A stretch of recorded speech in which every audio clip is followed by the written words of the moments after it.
Hello दोस्तों, मैं हूं सईद और आप देख रहे हैं Mughal steel and engineering works YouTube channel.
AC ਜਿਹੜਾ ਹੁਣ ਕਰਕੇ ਆਏ ਫਿੱਟ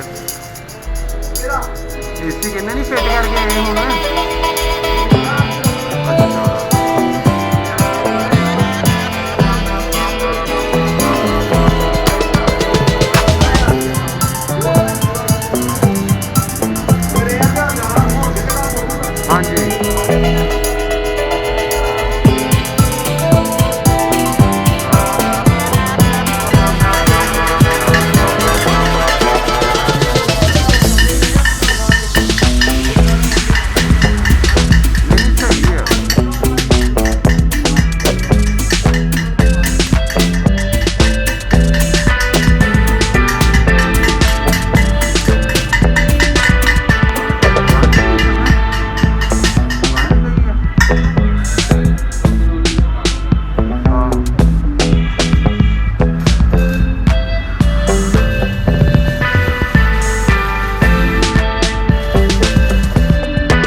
ਇਹਨੂੰ ਮਾੜੀ ਮੋਟੀ ਸਾਫ ਕਰਿਆ ਕਰੋ ਮੋਟਰਸਾਈਕਲ ਨੂੰ। ਉਹ ਥੱਲੇ ਕਿੰਨੀ ਮਿੱਟੀ ਲੱਗੀ, ਉਹ ਇੰਜਨ ਤੇ ਵੇ ਕੀ ਹਾਲ ਹੋ ਗਿਆ।